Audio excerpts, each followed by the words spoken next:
Il a même adressé une lettre ouverte à Idrissa Seck. Le dossier de ce midi sur les erreurs judiciaires, oui, parfois ça peut arriver, mais dans quelle situation peut-on qualifier un jugement d'une erreur judiciaire? Avis d'experts sur la question. Le Mali, le Niger et le Burkina Faso qui officiellement quittent la CEDEAO, une décision qui peut être considérée comme un échec de la médiation confiée au président Bassirou Diomaye Faye par ses pairs. C'est le sentiment des analystes politiques à qui nous avons donné la parole sur le sujet. Le grand journal à suivre les actualités internationales à la une. Cette tension qui persiste en République démocratique du Congo, des tirs sporadiques à Goma, capitale du Nord Kivu, la tenue du sommet de la communauté est-africaine à Nairobi désormais incertaine. Le sport Malal Diagne Junior, la presse du jour Mohamed Jodiop. Point de vue, la CEDEAO qui perd 3 États, débat sur le retrait des 3 pays de l'Alliance des États du Sahel de l'organisation sous-régionale. Quelles conséquences cette décision qui est officiellement entrée en vigueur ce 29 janvier pourrait engendrer? Élément de réponse avec nos 2 intervenants. Rendez-vous en fin de journal.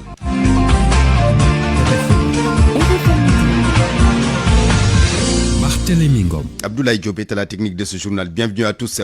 D'abord, le bilan de l'accident survenu hier matin sur l'autoroute Ila Touba à hauteur de Réfane. Bilan qui s'est alourdi. Le dernier bilan provisoire fait état de 13 morts et 6 blessés graves encore en soins intensifs. Il n'y a pas d'arrestation pour le moment. L'enquête suit son cours. Le point avec Anna Rocha. 11 personnes sont mortes sur le coup. 2 personnes ont finalement succombé à leurs blessures avant même la fin de la journée d'hier mardi. L'une vers 14h à Khombol et l'autre vers 19h à Thiès, ce qui porte le dernier bilan à 13 morts. Mais il reste encore provisoire puisque 6 blessés sont toujours dans un état grave selon nos informations de sources proches de l'enquête. Actuellement, 4 blessés sont pris en charge aux urgences de l'hôpital Amadou Sahir Ndiéguène de Thiès. Un est en réanimation à Diourbel, mais on déplore sur place un manque de neurochirurgiens.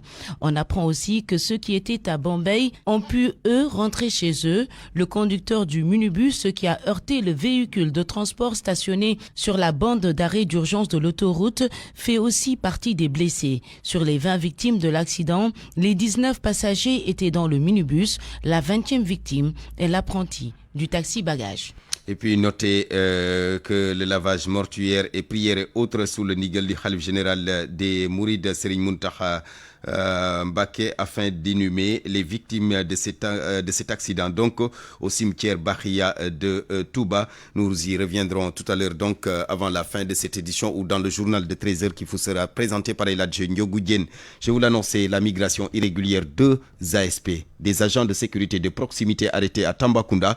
Ils étaient en train de soutirer de l'argent aux jeunes venus en masse au niveau du tribunal de grande instance pour avoir un casier judiciaire, un des documents à déposer au Baos donc pour pouvoir voyager. Information de notre correspondant Pape Ousseynou Diallo. Nous restons justement dans cette zone de Tambacounda à Goudiri précisément où les commerçants manifestent leur inquiétude face à l'insécurité grandissante dans la localité. Ils sont devenus la cible des malfaiteurs. Le dernier cas en date, l'attaque de leur camarade Alassane Thiam au niveau du marché central. Les assaillants l'ont atteint par balle avant de lui soutirer 6 millions de francs CFA, suffisant pour que les commerçants donnent de la voix. Ils interpellent les nouvelles autorités. Maman Niang, le président de la section locale de l'UNACOIS Yessal, porte le cri du cœur de ces commerçants. Il est au micro de Pape Ousseynou Diallo. Nous, les commerçants de Goudiri, précisément qui sont dans notre UNACOIS Yessal, nous tenons à dénoncer avec la plus grande fermeté l'agression survenue le 27 janvier 2025 sur la route de Koussan. Cet acte de violence inacceptable et va à l'encontre des valeurs fondamentales, le respect et de dignité humaine. Nous appelons les autorités compétentes à prendre des mesures immédiates pour enquêter sur cet incident et pour garantir la sécurité et la protection des citoyens. Nous exprimons notre solidarité avec les victimes, Alassane Thiam et sa famille, et nous demandons justice pour cet acte. Nous restons désormais à lutter contre toute forme de violence et à promouvoir un environnement de paix et de la sécurité pour toutes. Maman Niang, le président de la section locale de l'UNACOIS Yessal, donc à Goudiri, Pout et Kermousse, 2 communes situées dans le département de Thiès. Les populations font bloc contre l'usine Ganacha EMP, spécialisée dans la fabrication de batteries à plomb. Elle réclame sa délocalisation à cause de la pollution, un motif que le directeur de l'usine refuse d'admettre car pour lui, le code de l'environnement est bien respecté. Il demande même au ministre de l'Environnement, Daouda Ngom, de venir vérifier. Cheikh Anta Diop.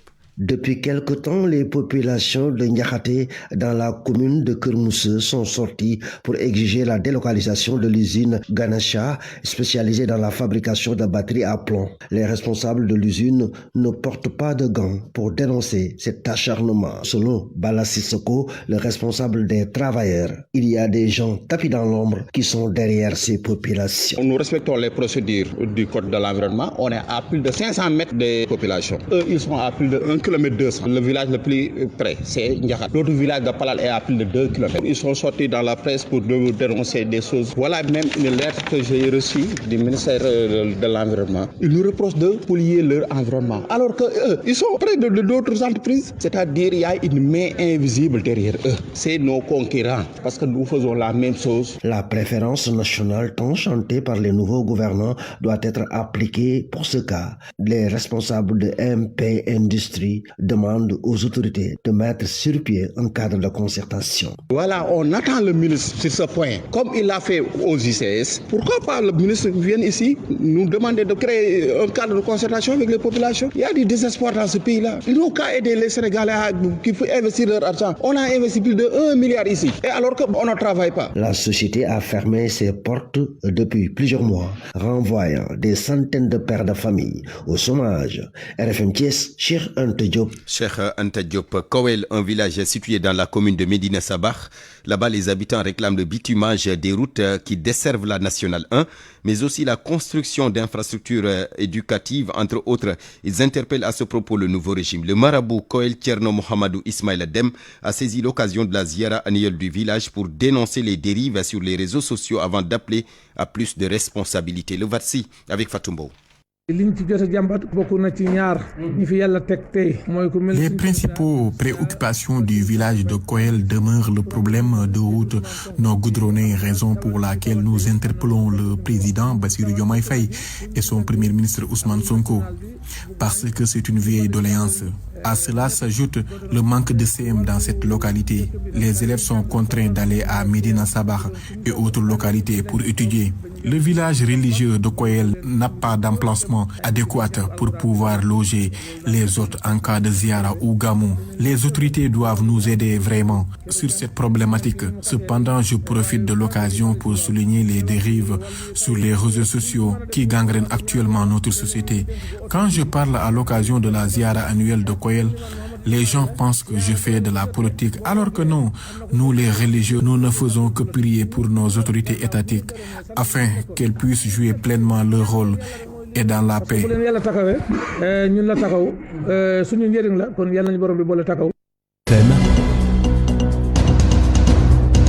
L'actualité politique. Un projet polémique, une décision qui fera sûrement débat. Il s'agit de l'acquisition programmée de véhicules pour les députés de cette 15e législature, inopportun selon l'opposition, un retour à l'orthodoxie selon la majorité. On voit tout cela avec Mohamed Diop. Abdoumbo avait soulevé la question lors d'une séance à l'Assemblée nationale.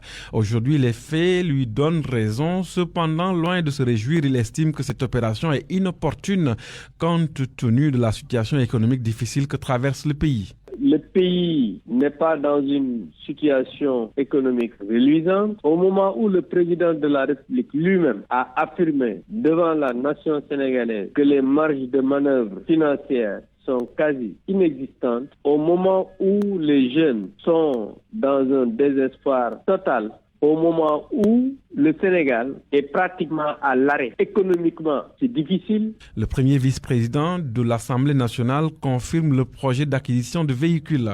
Mais Ismaël Diallo souligne qu'il s'agit d'un retour à l'orthodoxie au sein de l'institution parlementaire. J'ai vu une note où on dit que le président veut revenir dans l'orthodoxie. Moi, je dirais évidemment, un véhicule pour un député, c'est un outil de travail. Selon Abdoumbo, l'État devrait chercher plutôt à réduire son train de vie. C'est en ce moment que Ousmane Sonko, le Premier ministre de la République, et le président de la République ont décidé de prendre énormément de milliards qui pouvaient servir à ces jeunes qui sont dans le désespoir pour acheter des véhicules. Mais Ismaël Diallo tempère. Cette option d'acquisition de véhicules est plus économique. Si vous prenez les 900 000, que vous multipliez par 164 députés, hormis le véhicule du président, vous le multipliez également par 60 mois. C'est plus de 8 milliards, hein, contrairement à ces 3 milliards et quelques. Dans un souci de rationalisation des dépenses publiques, une indemnité avait été accordée aux députés de la précédente législature. Le projet d'acquisition de véhicules pour les députés de la 15e relance ainsi le débat sur la gestion des ressources publiques. Je vous l'annonçais tantôt, le silence du leader du parti Rewmi, Idrissa Seck, silence devenu assourdissant qui inquiète même ses militants. Ces derniers désorientés l'interpellent et c'est le cas de Alinguer Faye, membre du secrétariat national des jeunes du parti Rewmi. Il a écrit une lettre ouverte pour demander à Idrissa Seck, de sortir de son mythisme et de se prononcer sur la situation du pays. Alinguer Faye au téléphone avec Eladjinho Goudien. Le pays est bloqué depuis 10 mois, les Sénégalais souffrent en silence et dans la dignité. Et ce qui l'illustre, c'est tout récent avec le phénomène de la migration circulaire. Dans ce cas précis, une action doit être menée et j'ai passé à l'expérience et à l'expertise du président Idrissa Seck en matière de gestion d'État. Il doit prendre la parole d'abord et agir après, car il connaît l'État et l'a pratiqué dans sa profondeur. Qu'est-ce qui explique ce silence d'Idrissa Seck depuis plusieurs mois? Rien ne se passe, il va prendre la parole et corriger le profil du pays, Inch'Allah. Et je l'espère et je le souhaite parce que les Sénégalais souffrent en silence actuellement. Idrissa Seck, c'est l'homme qu'il nous faut. Il doit impérativement répondre à ma lettre. Au vu des résultats de la dernière présidentielle et des dernières législatives, est-ce qu'aujourd'hui la carrière d'Idrissa Seck ne se conjugue pas au passé? En d'autres termes, est-ce qu'Idrissa Seck n'est pas politiquement mort? L'avenir nous jugera. Idrissa Seck ne sera jamais mort en politique tant qu'il lui reste un souffle de vie. Il sera toujours présent et il va faire surface, Inch'Allah. Voilà, les partisans d'Idrissa Seck donc, qui lui demandent de s'exprimer sur la situation que traverse le pays. Midi 13, éducation, recrutement spécial de 2000 enseignants. La frustration s'accentue après le front des enseignants diplômés du CAP et du CEAP. Les candidats retenus sur la liste d'attente du CREM, le concours des élèves maîtres 2024, eux aussi s'indignent. Si les premiers demandent le rallongement de l'âge limite de 35 ans, les derniers exigent un quota ayant déjà franchi 2 étapes du concours. Malgré tout, c'est toujours la ruée vers la plateforme Mirador où plus de 127 000 candidats se sont déjà inscrits selon le dernier recensement du ministère de l'Éducation nationale. Koumba Sandiane Faye. L'État entre le marteau des enseignants diplômés du CAP et du CAP dépassant l'âge limite de 35 ans et l'enclume des candidats retenus sur la liste d'attente du CREM 2024. Les premiers constitués en collectif disent se sentir lésés. Le diplôme d'enseignement en poche depuis des années. Alors, il serait contradictoire pour le ministère de l'Éducation nationale de faire don le profilage des diplômés qualifiés et expérimentés et de limiter l'âge à 35 ans. Soutient ces enseignants. Doulaye Donso est le coordonnateur du collectif d'enseignants diplômés du CAP et du CEAP qui exercent dans le privé. Nous sommes déçus aujourd'hui et brisés. La limite d'âge fixée entre 18 et 35 ans exclut des diplômés expérimentés prêts à servir dignement le pays. Nous demandons à l'État d'allonger la limite d'âge au moins à 45. Le deuxième front dit candidats du CREM 2024 qui se retrouvent sur la liste d'attente. Ces derniers soutiennent être prioritaires d'office pour ce recrutement spécial. À défaut d'accroître le quota des admis à ce concours, ils réclament leur propre quota. Ibrahima Seck est membre de ce groupe des candidats sur la liste d'attente. CREM 2024. L'année scolaire est déjà à moitié écoulée. Il n'y a pas donc urgence à recruter de manière précipitée sans prendre en compte les priorités des candidats sur la liste qui sont prêts à qualifier pour répondre aux besoins du secteur. Un quota pour les candidats du CREM est indispensable. Nous nous sommes plus légitimes parce que nous avons fait d'énormes sacrifices pour en arriver là. Pour ceux-là qui portent le combat dans ces deux fronts, nés après la publication des conditions d'éligibilité. Pour leur indignation ne doit être ignorée par le ministère tutelle. Soutient-il à qui il demande de corriger ce qu'il qualifie d'injustice, à dire que jusqu'aux dernières heures, 127 871 candidats se sont déjà inscrits sur la plateforme Mirador. Selon le ministère, et juste 2000 seront retenus. Koumba Sandiane Faye, puis cette alerte de l'Agence nationale de l'aviation civile et de la météorologie Elle annonce donc, vous m'excusez, une forte houle à partir d'aujourd'hui jusqu'à demain, jeudi. Les pêcheurs sont invités à ne pas aller en mer pour éviter tout risque. Tidiane Kamara, ingénieur prévisionniste à l'ANACIM. Une forte houle, une houle qui devra atteindre 2,5 mètres de hauteur et qui sera donc au large de la côte de Dakar à 25 km de la côte et qui commencera à partir de cette nuit de mercredi 29 janvier à 21h jusqu'à demain jeudi 30 janvier à 12h. Il faut savoir que donc pour la période, pour ce qui est de Saint-Louis, Kayar, Petite Côte et même la zone casamançaise, cette forte houle ne les affectera pas. Certes, nous pourrons y noter une houle qui va atteindre quand même une hauteur de 2 mètres pas loin des côtes. Donc à cet effet, nous vous invitons à prendre des précautions nécessaires afin de pouvoir faire face donc à cette forte houle qui pourrait quand même causer des dégâts, surtout au niveau de la zone de Dakar, disons un peu au large, et qui pourrait quand même un peu rendre difficile les activités maritimes qui sont prévues pour la période allant jusqu'à demain à 12h. Le 145e appel de Seydina Limamoulaye de Yoff à Cambérène en passant par Diamalaye, les préparatifs vont bon train plutôt, pratiquement tout est fin prêt. Le mot d'ordre des Layènes, la réussite de l'événement. Oumou Kalsoumli. Ce jeune homme d'une trentaine d'années s'active avec détermination pour organiser un nettoyage des allées menant à la mosquée. À travers son initiative, presque toutes les zones ont déjà été soigneusement nettoyées, témoignant de l'engagement de la jeunesse de Yoff et Cambérène.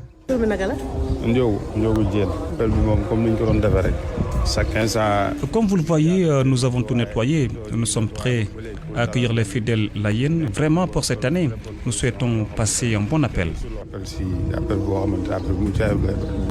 Une observation similaire et une détermination identique notée à Yoff. La priorité de la population locale est d'accueillir chaleureusement des milliers de fidèles qui feront le déplacement.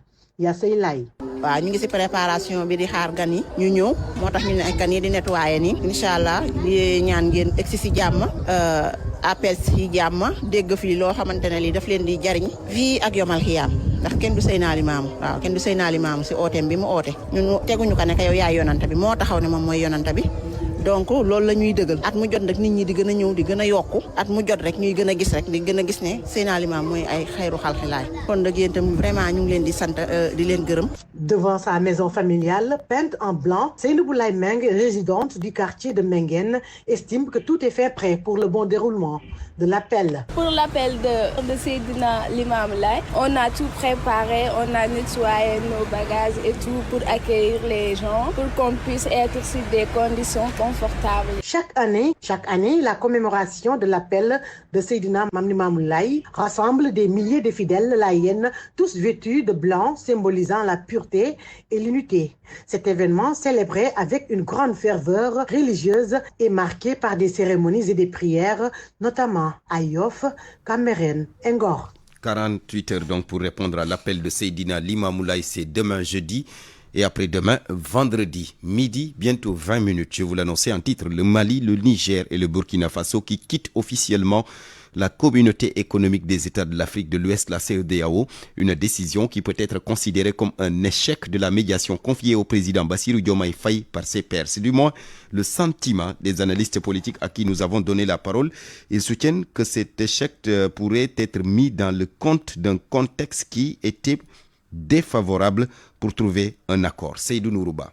La médiation du président Bassirou Diomaye Faye et de son envoyé spécial Abdoulaye Bathily pour faire revenir à la raison le Niger, le Mali et le Burkina Faso a tout simplement été un échec. Hassan Samb, analyse politique. Le retrait définitif qui a été officialisé aujourd'hui montre justement que la médiation n'a pas prospéré, d'autant plus que le président Diomaye, lorsqu'il avait bénéficié de la confiance de ses pairs, avait justement désigné le président Bathily pour effectivement mener cette médiation-là.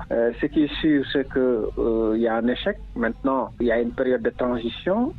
Pour le moment, aucune mesure radicale n'est prise au sein de la CEDEAO. Les discussions vont se poursuivre. Est-ce qu'il y aura un terrain d'entente? C'est hypothétique, d'autant plus que la CEDEAO a mis en place une commission pour gérer la période de transition.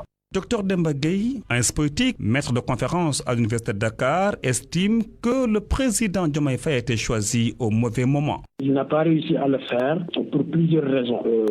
La première raison, c'est que cela est dû à la nature des régimes politiques qui sont au niveau de ces États aujourd'hui. Tout le monde sait que ces pays sont dirigés par des militaires issus de putsch qui ont une vision totalement différente de la politique totalement différente de celle que pourrait avoir le président Diomaye, qui est un homme politique. Ça, c'est une première raison. La deuxième raison, c'est que le retour de ces pays dans la CEDEAO n'arrange pas quelque part ces pays-là qui ont quitté pour plusieurs raisons, parce qu'ils pensent que la CEDEAO est manipulée par les Occidentaux, notamment la France, et tout le monde sait que ces régimes aujourd'hui se nourrissent de la haine, en tout cas du discours anti-français, anti-occidental. Le Mali, le Niger et le Burkina Faso quittent donc officiellement la CEDEAO ce 29 janvier 2025 pour se donner la main dans l'Alliance des États du Sahel. C'est donc dire que l'espace CEDEAO va devoir s'ajuster, même si, sont des experts, la tâche ne sera nullement facile. Seydou Nourouba, rendez-vous tout à l'heure dans la rubrique Point de vue. Nous débattons justement de cette décision de ces trois pays de quitter l'espace CEDEAO. Quelles conséquences cela pourrait avoir? Rendez-vous tout à l'heure avec nos deux intervenants. Une transition pour accueillir Georges Detchediop. RFM. L'actualité internationale. Oui, et nous restons avec la CEDEAO. Georges, bonjour. Bonjour Barthélémy. La communauté économique des États de l'Afrique de l'Ouest qui officialise donc le retrait des pays membres de l'AES, mais maintient les droits fondamentaux de leurs citoyens. La circulation des biens, des services et des personnes dans l'espace CEDEAO, l'esprit de la solidarité régionale, une structure spéciale va être mise en place pour gérer les relations futures avec le Mali, le Burkina et le Niger. Nafissa Toussila. La CEDEAO a précisé que les passeports et cartes d'identité portant son logo resteront valables pour les ressortissants des trois États. Ils conserveront leurs droits de circulation, de résidence et d'établissement sans visa dans l'espace communautaire.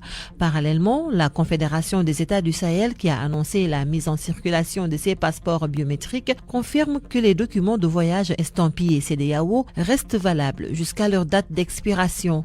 Dans l'esprit de la solidarité régionale et dans l'intérêt supérieur des populations, la CEDEAO maintient le traitement préférentiel des biens et services de ces pays, conformément au schéma de libéralisation des échanges. Pour sa part, l'AES avait déjà annoncé en décembre l'ouverture de ses frontières aux ressortissants de la CEDEAO. Le général Assimi Goïta, président de la Confédération sahélienne, avait précisé que les citoyens ouest-africains peuvent circuler librement dans l'espace AES, sous réserve du droit de chaque État de refuser l'accès aux personnes jugées indésirables. Une structure spéciale sera mise en place par la CEDEAO pour faciliter les discussions sur les relations futures avec les trois pays. Les ministres des Affaires étrangères de l'AES se sont réunis dimanche sous la présidence d'Abdoulaye Diop pour harmoniser leurs positions avant ces négociations. Le Burkina, le Mali et le Niger avaient annoncé le retrait de la CEDEAO le 28 janvier, critiquant son caractère inopérant. Direction le Mali, Georges, deux chefs djihadistes ont été neutralisés à Tombouctou et à Ségou. Amadou Boli et plusieurs de ses compagnons tués dans le secteur de Kolongo. L'opération s'est déroulée le 27 janvier, la veille dans la région de Tombouctou, dans le nord. Une autre opération a été conduite dans le secteur d'Echel. Elle a permis la neutralisation d'Abouazine. Selon un communiqué de l'état-major général des armées maliennes, les forces armées maliennes donc ont saisi du matériel militaire, des équipements de fabrication d'engins explosifs improvisés, l'interception d'un drone de type DJI et la récupération de stocks de céréales volés. En République démocratique du Congo, situation toujours confuse à Goma, dans le nord Kivu. Le M23 et l'armée rwandaise contrôlent la zone autour de l'aéroport et occupent désormais la quasi-totalité du centre et des faubourgs de Goma, la capitale du nord Kivu. Des tirs sporadiques sont entendus dans des quartiers périphériques en sommet de l'EAC. La communauté est-africaine était annoncée à Nairobi, mais sa tenue est désormais incertaine, alors que la présidence congolaise a annoncé que Félix Tshisekedi n'a pas prévu de participer à la réunion. Le Rwanda a également glissé qu'il pourrait ne pas s'y rendre. Au Soudan du Sud, 18 morts dans un crash d'avion. Selon l'agence Reuters qui cite la radio Miraya des Nations Unies, l'appareil transportait 21 passagers et membres d'équipage.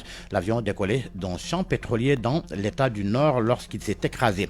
L'Italie pour terminer, le Premier ministre Giorgia Meloni et 2 de ses ministres visés par une enquête. Ils sont mis en cause dans le rapatriement du chef de guerre libyen recherché par la CPI, Osama Angein. C'est hier mardi que Giorgia Meloni a révélé cette enquête dans une vidéo sur les réseaux sociaux.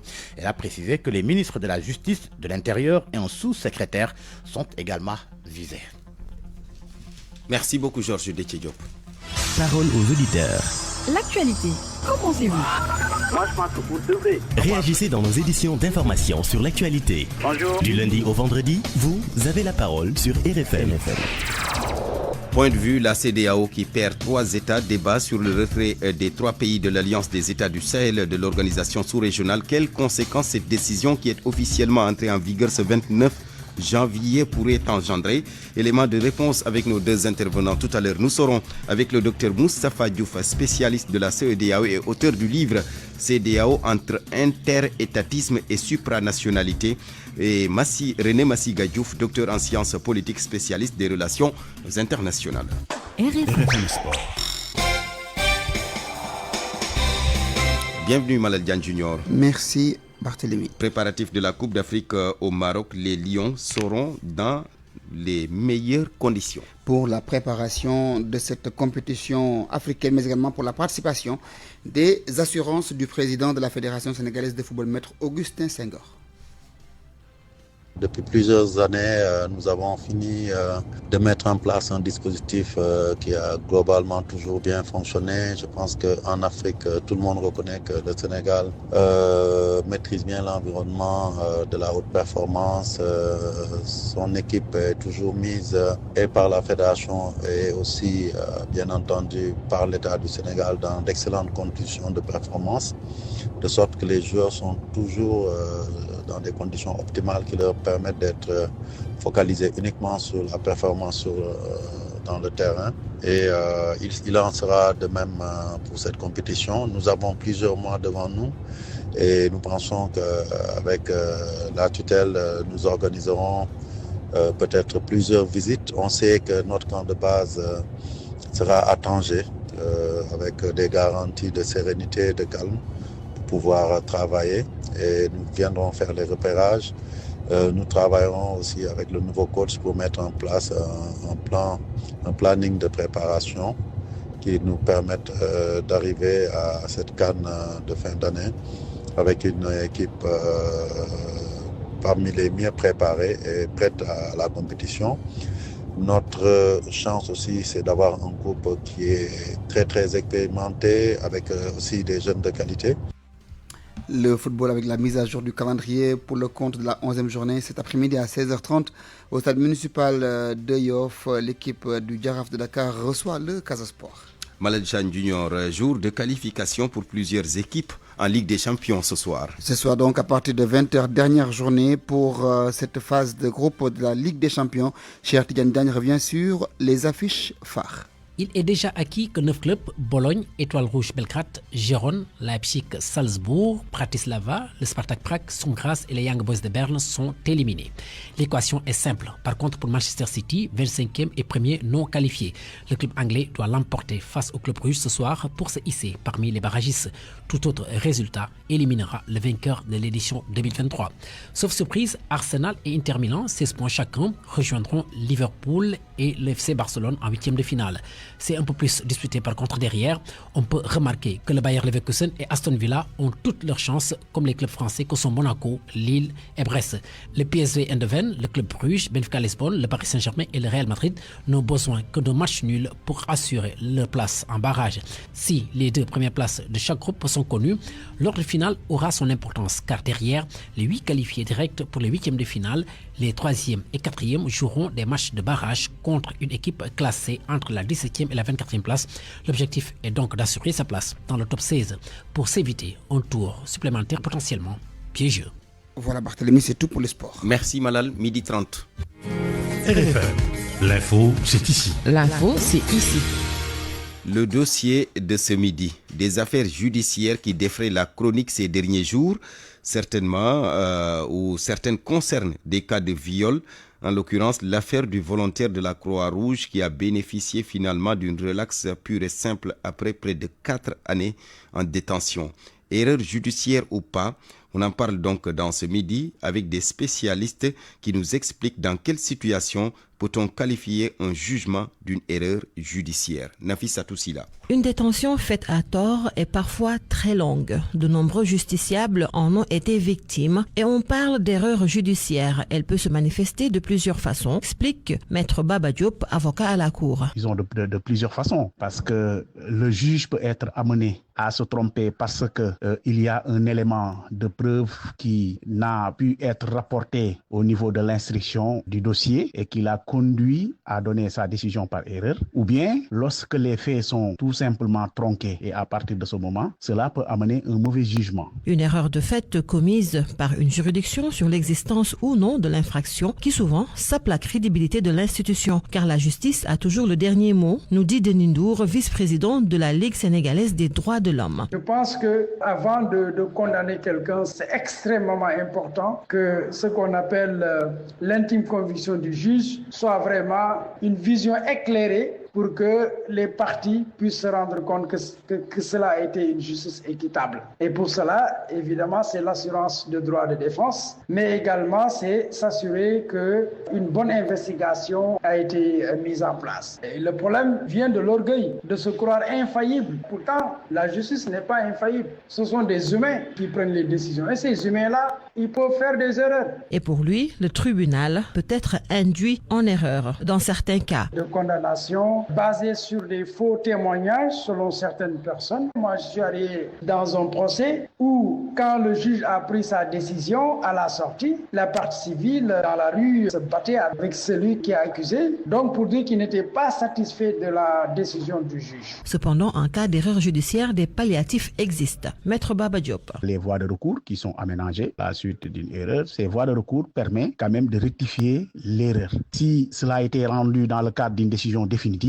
il y a également ce qu'on appelle la voie de la révision du procès. Un procès peut être révisé lorsqu'on se rend compte qu'il y a des éléments qui n'ont pu être tenus en compte dans le cadre du procès qui auraient été déterminants dans l'appréciation des faits de l'espèce. Un dernier palliatif qui est à mon avis beaucoup plus déterminant et qui consiste en l'indemnisation même de cette erreur judiciaire. Il y a une commission installée au niveau de la Cour suprême du Sénégal et qui s'occupe de l'indemnisation des erreurs judiciaires qui concerne des personnes qui ont été à la suite d'une longue détention. Dans certaines situations, les spécialistes exhortent les justiciables à épuiser sans gêne toutes les voies de recours pour que justice soit faite.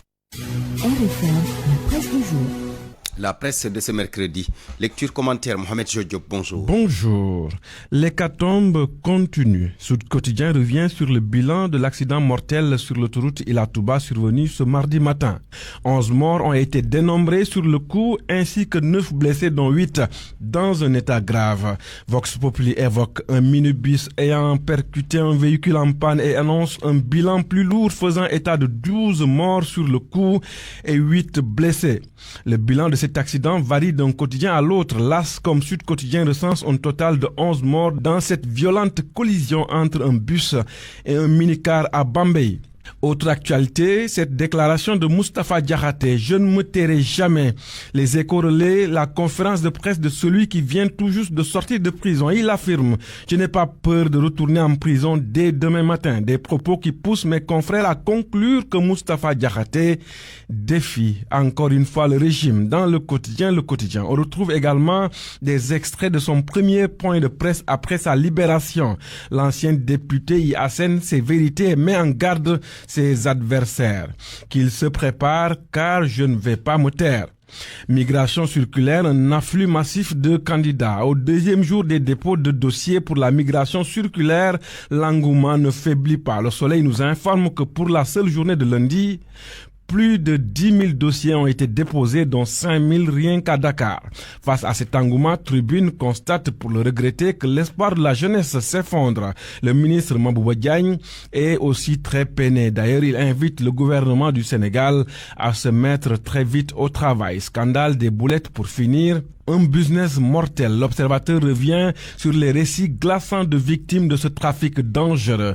4 femmes, 4 corps en lambeaux et des révélations accablantes sur leur état de santé désastreux. J'ai perdu ma femme il y a quelques jours à cause des boulettes et de l'oméga 3. Témoignage d'un homme dévasté par la perte de son épouse, victime de ces fameuses boulettes. Le journal du groupe Futur Média révèle également que Mame Ndiaye Savon est désormais dans le collimateur du comité mixte médecins, pharmaciens. Bonne lecture à tous. Point de vue. Regard croisé sur l'actualité du jour. La CEDEAO qui perd 3 États. Débat dans cette rubrique Point de vue sur le retrait des 3 pays de l'Alliance des États du Sahel de l'organisation sous-régionale. Quelles conséquences cette décision qui est officiellement entrée en vigueur ce 29 janvier pourrait engendrer? Pour en parler, nous sommes avec le docteur Moustapha Diouf. Docteur, bonjour. Bonjour. Vous êtes spécialiste justement de la CEDEAO et auteur du livre CEDEAO entre interétatisme et supranationalité. Notre deuxième intervenant, René Massiga Diouf. Monsieur Diouf, bonjour. Oui, bonjour Barthélémy. Vous également, vous êtes docteur en sciences politiques, spécialiste des relations internationales. Avec votre permission, René Massiga, je donne d'abord la parole au docteur Moustapha Diouf. Docteur, alors, est-ce que cette décision de ces 3 États, le Niger, le Burkina et le Burkina donc, et le Mali, est-ce que cette décision était prévisible à la lumière de ce qui se passe jusque-là? Oui, à mon avis, c'était prévisible parce que dès que les coups d'État ont eu lieu au niveau de ces instances-là, de ces États-là, la première réaction de la communauté a été de sanctionner exclusion de la communauté, sanctions économiques, sanctions financières et fermeture de comptes, etc. Or, c'était évident que ça allait être ressenti plus par la population que par les dirigeants militaires.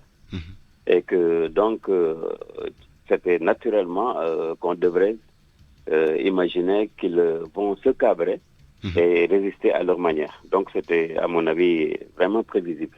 C'était prévisible. Alors, est-ce que donc cela, on peut considérer que cela est lié entre guillemets, à l'impact un peu des chefs d'État membres ou de l'organisation sous-régionale de façon générale par rapport à certains sujets qui touchent certains pays? La réaction. Oui. Des États membres qui se l'inaction. L'inaction, c'est évident.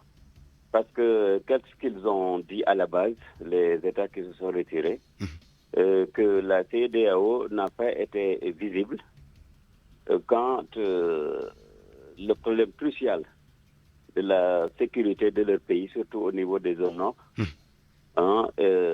était là, avec tous les efforts qu'ils faisaient, avec la présence aussi de puissances étrangères, qui n'a pas servi à grand-chose malgré les années que ces puissances-là ont passé là-bas.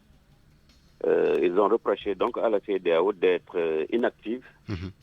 Vous voyez, d'un part de ne pas avoir à son temps porté assistance à ces États-là et qu'ils ont les laissés à leur compte. Donc c'était le reproche principal, en dehors maintenant de ce qu'ils appelaient mainmise sur les ressources, égratignure de leur souveraineté économique, etc., etc. Mais surtout, des questions de sécurité pour lesquelles ils ne les ont pas senties.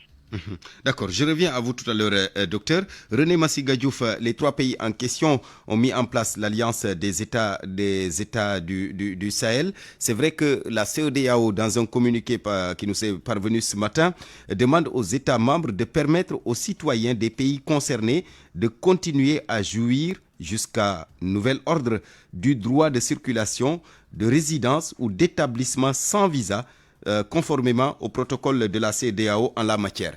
Aujourd'hui, est-ce que les États concernés peuvent, sachant que ces 3 États se sont retirés, est-ce que ces États-là peuvent continuer sur cette même dynamique? Je crois que oui. Pour répondre de manière très directe à votre question, C'est dans l'ordre normal des choses, hein, comme on dit souvent quand on est dans le milieu international. Donc souvent les transitions trouvent des bases d'appui sur des problématiques plus ou moins compliquées, mais pour leur résolution, elles se fondent sur ce que les États ont en commun. Et ce que les États ont en commun ici, en l'espèce, c'est le type d'intégration qu'il y avait et qu'incarnait même la CEDEAO. Donc moi je crois que la période de transition qui vient de s'achever aujourd'hui même, parce que bon, la décision que ces États de l'Alliance des États du Sahel quittent la CEDEAO a été prise pratiquement il y a 1 an. Maintenant, il faut continuer un peu à donner du temps pour que les mécanismes puissent se mettre en place afin d'assurer une transition qui puisse permettre à toutes les forces de s'exprimer dans le sens qu'elles veulent surtout. Donc quand je parle de force, je parle évidemment de l'expression ou bien des expressions qui ont été celles qui ont sous-entendu en fait les décisions qui ont été prises par ces 3 États. Donc ici, la question qui se pose au fond, c'est de savoir vers quelle dynamique vont aller les 2 entités qui sont en conflit depuis quelques années. Je crois que ça, c'est l'aboutissement d'un processus et que ce processus a juste donné peut-être quelque chose qui va favoriser une forme de révision de ce qui constituait le socle même de l'intégration au niveau de la CEDEAO, mais ici aussi, au sein des États de l'Alliance des États du Sahel, il s'agit aussi d'intégration et peut-être ce processus va leur permettre davantage réfléchir sur ce qui pourrait être leur avenir en dehors de la CEDEAO. Mais aujourd'hui, quelles pourraient être maintenant ces conséquences, les conséquences de cette décision, d'abord pour les pays membres, mais également pour l'organisation en tant que telle? Pour la CEDEAO, je crois que les mécanismes avec lesquels le travail se fait vont continuer à fonctionner comme il le faut. Les mécanismes relatifs aux questions de la paix, à la gestion et à la résolution des conflits, mais aussi sur le plan économique. Maintenant, ce qui est nouveau, c'est que l'Alliance des États du Sahel n'a pas encore d'instruments pour faire face à l'avenir, en fait. C'est là, à partir de cette décision, qu'ils sont en train de réfléchir sur quoi mettre en place, à partir de quel moment, et c'est d'ailleurs dans cette situation qu'ils ont annoncé, par exemple, l'adoption de passeports communs au cas où la CEDEAO réagirait de manière beaucoup plus brutale en demandant, par exemple, que les passeports, par exemple, les citoyens qui sont sortis de ces États ne puissent plus circuler dans l'espace CEDEAO. Donc, moi, je crois que c'est au niveau de l'AES, par exemple, que le problème va se poser, parce que la CEDEAO anticipe depuis quelque temps à travers un certain nombre de réunions, et la CEDEAO a elle-même annoncé la mise en place d'un mécanisme de transition, donc qui va gérer cette question des relations entre l'institution et ces États de l'Alliance des États du Sahel. D'accord. Je reviens à vous tout à l'heure, René Massiga Diouf. Docteur Moustapha Diouf, on le sait, le Mali, le Burkina, le Niger, des pays dirigés donc par des militaires. On voit un peu ce qui se passe au Burkina avec ces attaques, ce qui se passe au Mali, le Niger pas à l'abri. Est-ce qu'aujourd'hui, ces États-là, René Massiga l'a reconnu tout à l'heure, l'Alliance des États du Sahel n'a pas encore d'instruments. Alors, est-ce que ces États-là peuvent aujourd'hui se réunir, se rassembler pour faire face à cette montée de l'insécurité?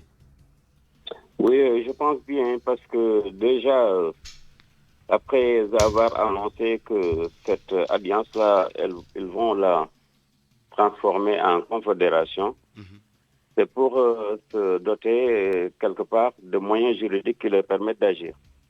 Et dans un premier temps, ils ont pensé d'abord à ce qui leur pose problème le plus, c'est-à-dire à la sécurité. Et ils ont donc envisagé d'avoir une armée commune et de consolider donc un système de défense commun qui leur permettrait de faire face à ce qui constitue pour eux le plus grand problème. Maintenant, pour le reste, au point de vue économique et développementaliste, alors on sait que ils sont tous encore membres de l'UEMOA. Et on sait que l'UEMOA aussi est en avance sur beaucoup de choses par rapport à la CEDEAO. Et ensuite, de notre côté, rien n'exclut à ce qu'ils puissent construire des relations bilatérales avec les autres pays, donc en dehors de la CEDEAO, et qui leur permettent d'assurer la libre circulation à des marchandises, des biens, des capitaux et du travail, et qui leur permettrait donc d'avoir une certaine stabilité. Et ça, c'est un moyen de profiter encore de cette ouverture-là qui est offerte par la CEDEAO et par l'UEMOA, en maintenant leur participation à l'UEMOA et de notre côté en construisant des relations bilatérales avec les autres pays qui ne sont pas membres de l'UEMOA. Ok. On sait que la médiation justement a été confiée au président Bassirou Diomaye Faye par ses pairs. À l'arrivée, ça donne ça. Est-ce que c'est un échec? Je ne peux pas considérer ça comme un échec, parce qu'il s'agit tout simplement d'aller à la rencontre de la volonté des autres et faire de son mieux pour les maintenir dans la communauté CEDEAO. C'est qu'en fait, on oublie souvent que l'intégration, c'est une association. Et à chaque fois qu'un État veut rester dans l'association, il soupèse les avantages et les inconvénients qu'il y a dans le cadre d'une association. Et certainement, à chaque fois qu'il y a ces médiations-là, c'est sur ces aspects-là que les gens insistent.